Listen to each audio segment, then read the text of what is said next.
بسم الله الرحمن الرحيم.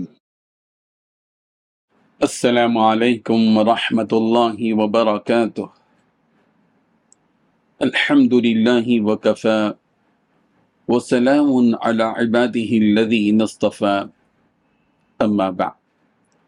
حاضرین و ناظرین، یہ درس نمبر 2058 ہے، اور آج سورۃ الرحمن کی 6 آیتوں کی تلاوت و تشریح کی جائے گی۔ آیت نمبر 35 تا 40، 35 to 40۔ چلیے سب سے پہلے ہم ان 6 آیتوں کی تلاوت کرتے ہیں، لفظی ترجمے اور ترجمے کے بعد تشریح کرتے ہیں۔ اعوذ باللہ من الشیطان الرجیم، بسم اللہ الرحمن الرحیم۔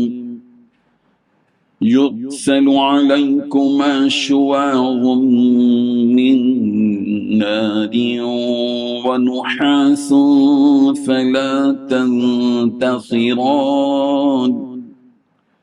فبأي آلاء ربكما تكذبان فإذا انشقت السماء فكانت وردة كالدهان فبأي آلاء ربكما تكذبان فيومئذ لا يسأل عن ذنبه إنس ولا جان فبأي آلاء ربكما تكذبان صدق اللہ العظیم۔ لفظی ترجمہ یوں ہے، یرسل چھوڑا جائے گا، علیکما تم دونوں پر، شواظ شعلہ، من نار آگ کا، ونحاس اور دھواں، فلا تنتصران پھر تم بچ نہ سکو گے، فبأی آلائی تو پھر کون کون سی نعمتوں کو، ربکما اپنے رب کی، تکذبان تم دونوں جھٹلاؤ گے۔ فَإِذَا انشقت پھر جب پھٹ جائے گا، السماء آسمان، فکانت تو وہ ہو جائے گا، وردتن سرخ کالدہان جیسے سرخ چمڑا، فبأی آلائی تو پھر کون کون سی نعمتوں کو، ربکما اپنے رب کی، تکذبان تم دونوں جھٹلاؤ گے۔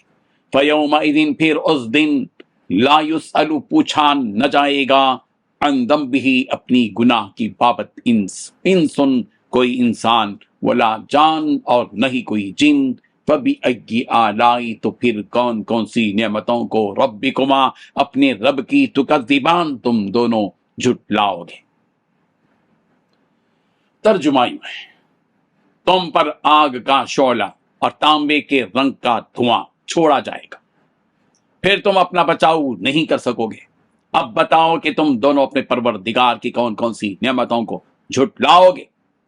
غرض وہ وقت آئے گا جب آسمان پھٹ پڑے گا اور لال چمڑے کی طرح سرخ گلاب بن جائے گا۔ اب بتاؤ کہ تم دونوں اپنے پروردگار کی کون کون سی نعمتوں کو جھٹلاؤ گے۔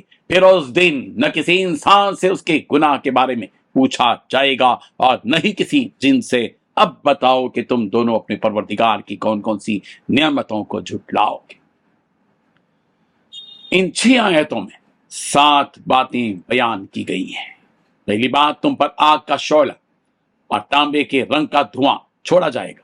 دوسری بات، اس وقت تم اپنا بچاؤ نہیں کر پاؤ گے۔ تیسری بات، اب بتاؤ کہ تم اپنے رب کی کون کون سی نعمتوں کو جھٹلاؤ گے۔ چوتھی بات، غرض وہ وقت آئے گا جب آسمان پھٹ پڑے گا اور لال چمڑے کی طرح سرخ گلاب بن جائے گا۔ پانچویں بات، اب بتاؤ کہ تم اپنے پروردگار کی کون کون سی نعمتوں کو جھٹلاؤ گے۔ چھٹی بات، پھر اس دن نہ کسی انسان سے اس کے گناہ کے بارے میں پوچھا جائے گا اور نہ کسی جن سے۔ ساتویں بات، اب بتاؤ کہ تم اپنے پروردگار کی کون کون سی نعمتوں کو جھٹلاؤ گے۔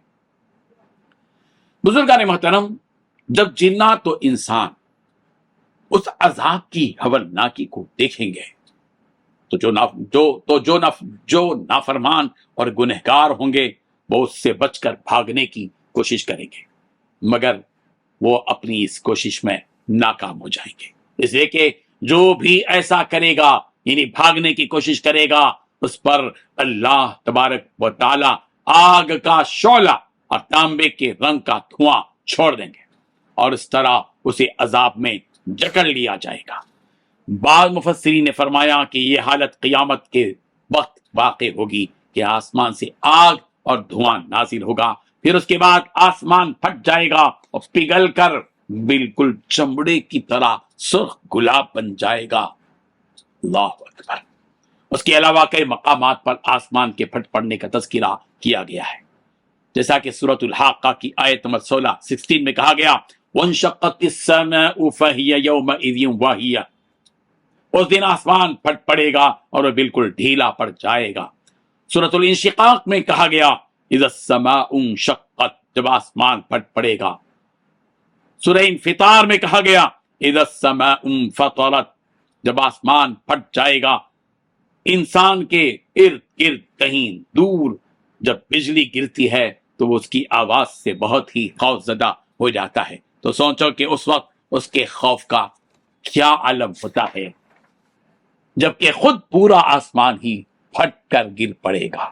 وہ ایسا خوفناک وقت ہوگا کہ انسان کے ہوش و حواس جاتے رہیں گے اور اس پر ایک قسم کی لرزش طاری ہو جائے گی، اور اس وقت نہ ان کی کوئی مدد کرنے والا ہوگا کہ انہیں اس عذاب اور خبرناکی سے بچا سکے، اور نہ وہ خود ایک دوسرے کی مدد کر پائیں گے جیسا کہ دنیا میں وہ آپس میں کیا کرتے تھے۔ تو جو گنہگار بندے ہوں گے وہ اس عذاب کے گھیرے میں آ جائیں گے، اور جو نافرمان اور مطیع ہوں گے اللہ انہیں اس سے محفوظ رکھے گا۔ تو بتاؤ کہ تم اس رب کی کون کون سی نعمتوں کو جھٹلاؤ گے؟ اور جب یہ دنیا اس طرح فنا ہو جائے گی اور دنیا میں بسے سارے لوگ لقمۂ اجل بن جائیں گے، تو پھر ایک ندا دینے والا ندا لگائے گا جس پر وہ لوگ سب لبیک کہتے ہوئے اپنی اپنی جگہوں سے نکل کر زندہ ہو کر نکل پڑیں گے۔ اس وقت ہر شخص کے ماتھے پر ایک نشان ہوگا جس سے پتہ چل جائے گا کہ کون جنتی ہے اور کون دوزخی ہے، اس لیے ان سے کچھ پوچھا نہیں جائے گا۔ فَيَوْمَئِذٍ لَا يُسْأَلُ عَنْ ذَنبِهِ إِنسٌ وَلَا جَانٌ، کہ اس دن کسی بھی گنہگار سے اس کی گناہوں کے بارے میں نہ ہی انسان سے اور نہ ہی جنات سے پوچھا جائے گا۔ قرآن مجید کی دیگر آیتیں بھی اس کی تائید کرتی ہیں۔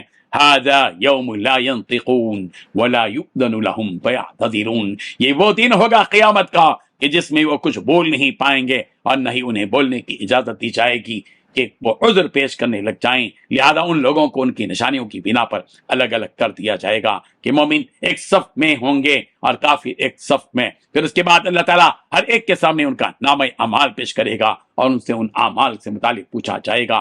فَوَرَبِّكَ لَنَسْأَلَنَّهُمْ أَجْمَعِينَ عَمَّا كَانُوا يَعْمَلُونَ، آپ کے رب کی قسم ہم ضرور ان سب سے ان کے اعمال کے بارے میں پوچھیں گے۔ سورۃ الحجر آیت نمبر 92 وَقِفُوهُمْ انہم مسئولون، انہیں ذرا رکاؤ، ان سے کچھ پوچھنا ہے۔